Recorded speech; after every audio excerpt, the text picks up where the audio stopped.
Hello and welcome to Think About It, where we have just two primary goals. One, to get you to think about it, and two, to just make more sense than Chris Matthews. I will say at the outset that I know that discussing issues of a budgetary nature is not very fun. It's not attractive in the least. Think Nancy Pelosi first thing in the morning before her staff applies the spackle. Or think about a CD filled with love songs sung by Hillary. Oh, that voice. But there are some vital, crucial issues regarding our nation's financial health that we have to discuss, especially in light of the submitted proposed budget that the Obama administration gave to Congress today. Because it would appear that no matter what is said in a State of the Union address about fiscal discipline and cutting back on spending, no matter what is said, you need to understand something.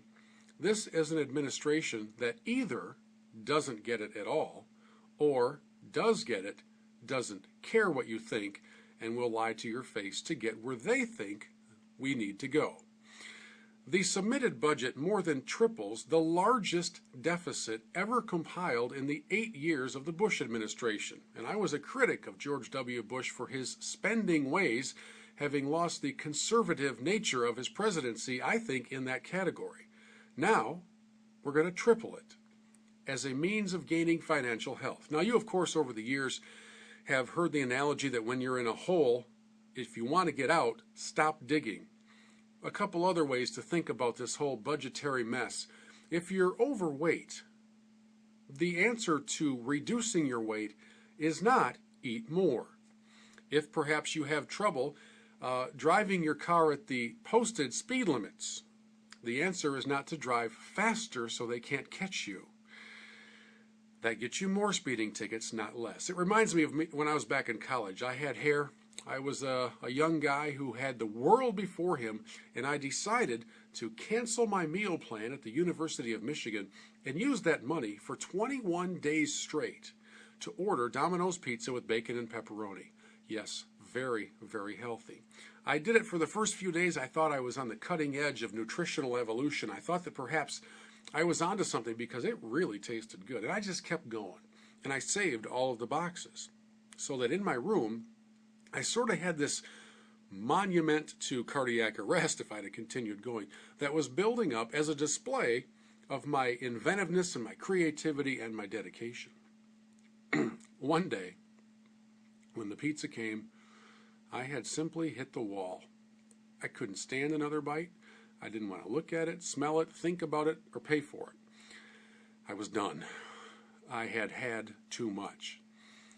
This administration seems to think that no matter how cockamamie of an idea they come up with and suggest to you, if they simply say it often enough every single day, that eventually we'll start to nod our heads and think, you know, that's not a bad idea. We should give that a try. Well, I would purport to you, my friends, that we have now had the same exact pizza every day for over a year. And I can't stand the sight of it, the smell of it, the sound of it, or the idea of it. By the way, those pizzas that I had some other deleterious effects. My weight ballooned, my health decreased.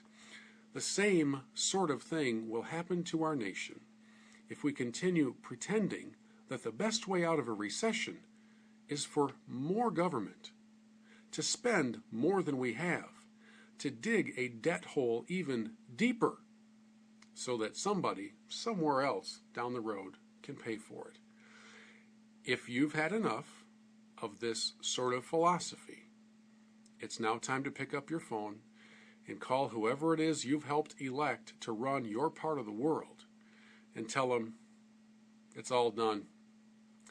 We've hit the wall. No more pizza. Let's use some common sense. Let's think about it.